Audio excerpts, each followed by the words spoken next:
Semana, outro fato de repercussão foi a passagem do furacão Milton pelos Estados Unidos. Enquanto o país se preparava para as tempestades e o presidente Joe Biden pedia que os moradores evacuassem, um influencer decidiu se arriscar em troca de likes e dinheiro.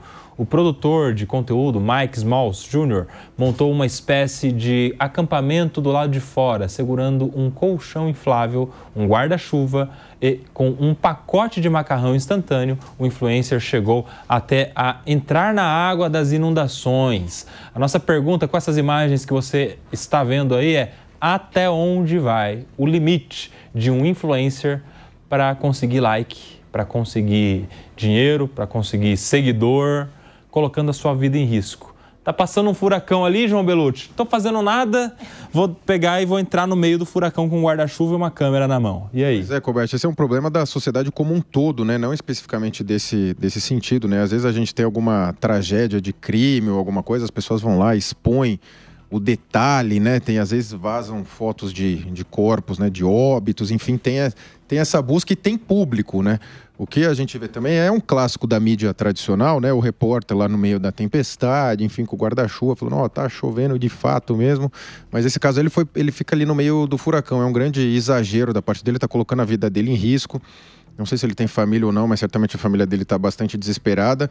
Agora, é um problema da sociedade, dessa sociedade moderna nossa, da busca por likes, né? Onde o que importa muito mais os seguidores, enfim, a quantidade de seguidores e de likes, do que o conteúdo em si. O conteúdo dele não é informativo. Não me parece que eles sejam daqueles caçadores de furacão, que tem até filme que as pessoas vão lá com alguma segurança no olho do furacão, né? Mostrar o que acontece. E você vê que já teve, salvo o melhor juízo, já está em 17 o número de mortos pelo furacão Milton. Então, assim, ele está colocando a vida dele em risco em busca de likes, mas, insisto, é um problema da nossa sociedade. Você sabe, isso que eu ia falar, isso não seria um problema próprio das redes sociais, apesar de que eu acho que as redes sociais podem agravar a situação. Mas isso é um problema da sociedade, né? Porque se a gente pega, por exemplo, o padre do balão, é uma espécie, né, sim. de fazer qualquer coisa em troca de like. É candidato a virar o padre do balão. Não é? É uma espécie. Não tinha um like da rede social, mas tinha ali a TV cobrindo, olha o que o padre vai viajar no balão e tal. É uma troca de, olhem para mim, me vejam, me notem, eu estou aqui fazendo algo muito diferente, não é, o Diogo? Mas eu tenho a impressão, acho que desde que eu via 2 pessoas apenas no mundo, já tinha uma querendo aparecer um pouco mais do que a outra. Mais ou menos normal. Agora, o que eu acho mais curioso, primeiro, tem a liberdade de fazer o que quiser. Quer expor a sua vida, não expondo a dos outros, o problema é seu. Eu não seguiria muito esse sujeito, não vi tanta graça. Mas a piada mesmo, ele tá lá de guarda-chuva, né? Com vento de 200 km por hora, a água não vem de cima para baixo, ela vem de lado, ué. Muito bem lembrado. Tá aí a inutilidade desse guarda-chuva. Total. Né? Fala, Cássio Miranda. Não, é maluco a gente pensar nisso, né? E no final das contas, o Diogo tocou num ponto que eu acho importante. Nós nunca observamos tanto e nunca fomos tão observados, e psiquiatras, psicólogos têm dito que nós nunca sofremos tanto de carência, né?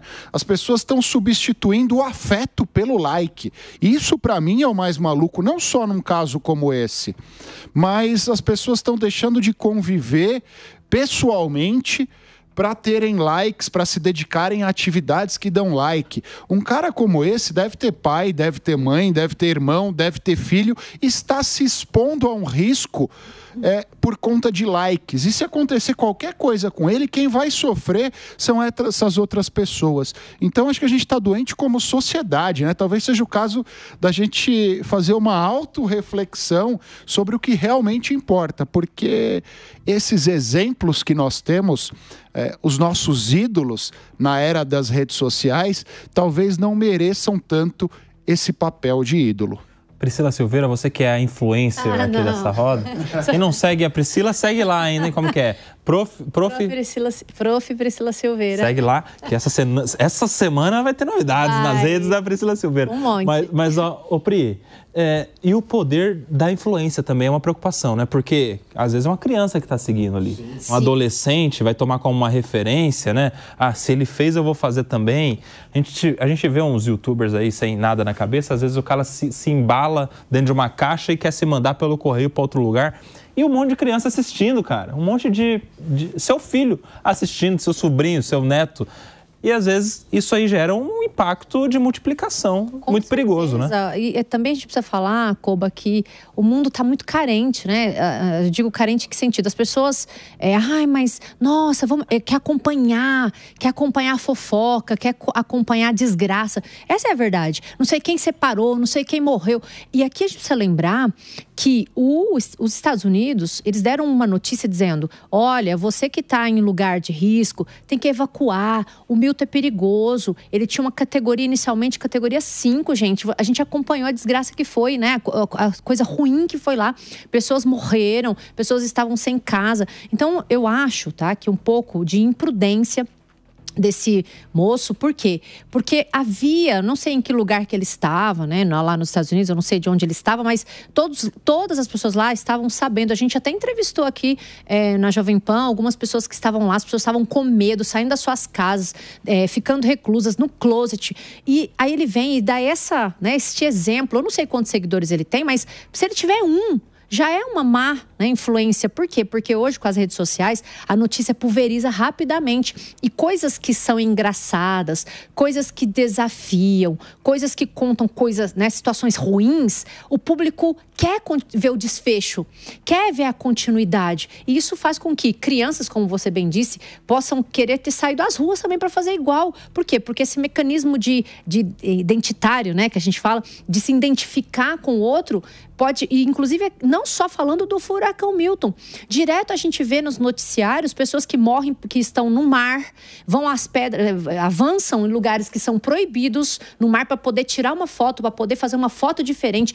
Outro dia eu vi uma pessoa até que eu conheço, que foi fazer lá uma escalada no Rio de Janeiro, nas pedras, e meio que escorregou e estava achando graça de ter escorregado e dito, né, fazendo uma correlação com a situação. Foi meu vídeo mais visto, né? Falou assim, nossa, ainda bem que eu tô... Olha que ponto nós chegamos. Ainda bem que eu estou vivo para contar que... E sendo que não é uma coisa engraçada, a gente tá rindo, claro, né? Mas é uma coisa ruim.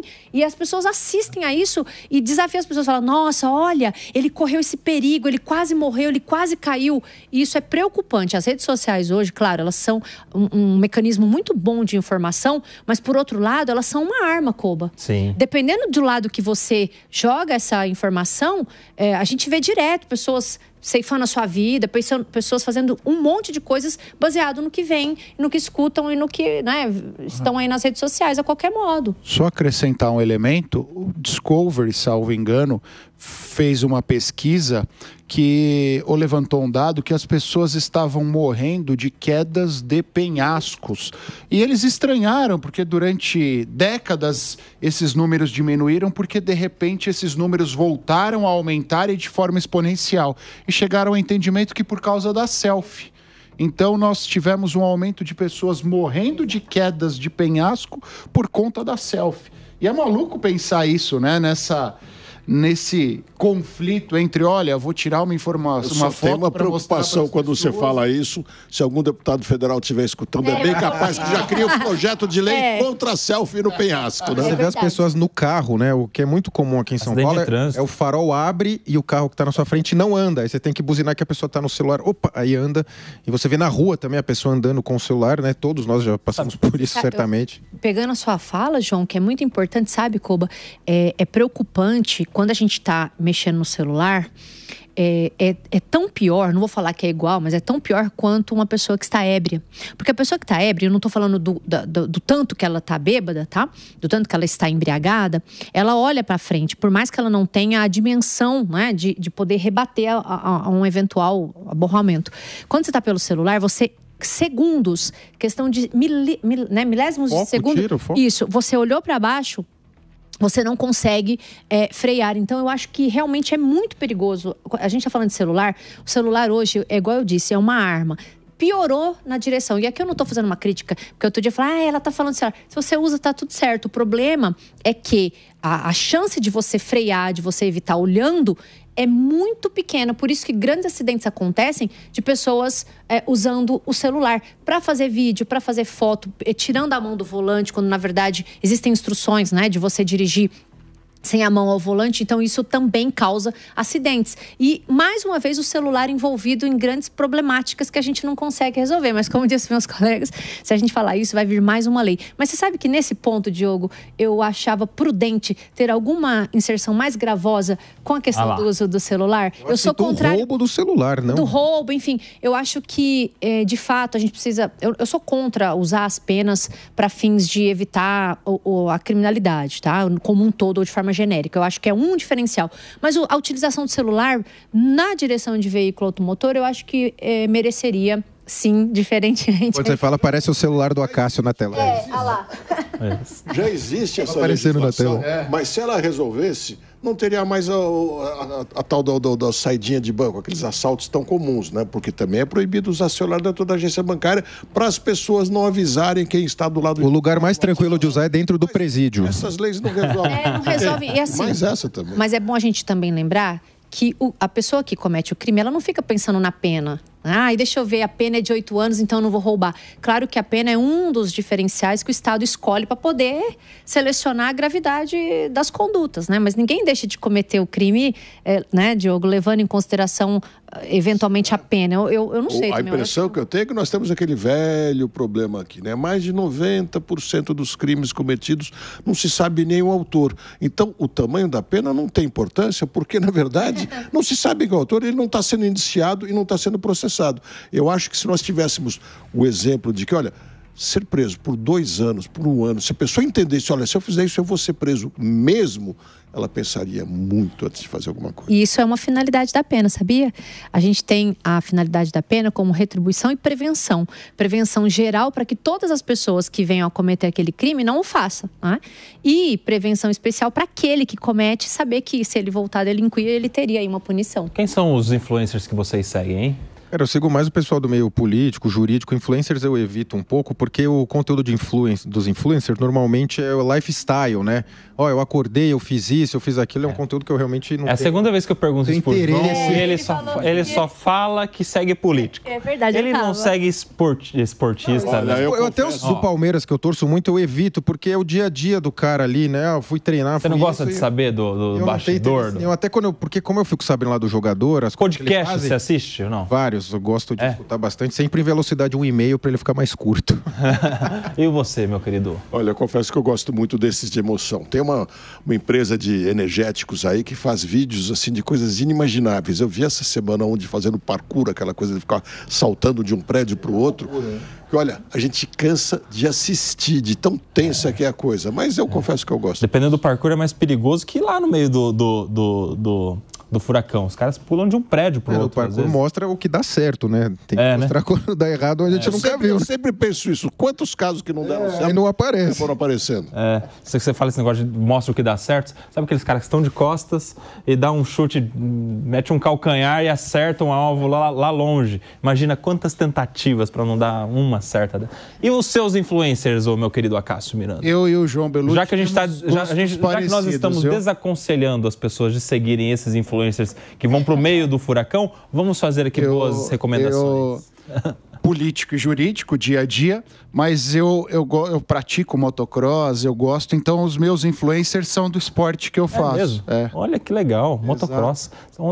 Eu gosto de motocross. Meu filho gosta de motocross, interessantemente, porque ninguém em casa é do motocross. Convidado. Ele é viciadíssimo. Eu tenho um sobrinho, o Heitor, de 10 anos, que faz desde criança, é campeão sul-americano, latino-americano. Começou, então vou levar o mini Nelsinho para assistir uma corrida do Heitor. Quero mandar um abraço aqui pro Cristiano, lá de Jundiaí, que foi eleito vereador, inclusive, e ele já foi campeão várias vezes de motocross, marido da minha grande amiga Dani Magalhães, advogada, diretora da OAB. E você, Priscila? Você ficou por último, pra você ter tempo para pensar, hein? Não, eu tive muito tempo, mas eu não vou pensar.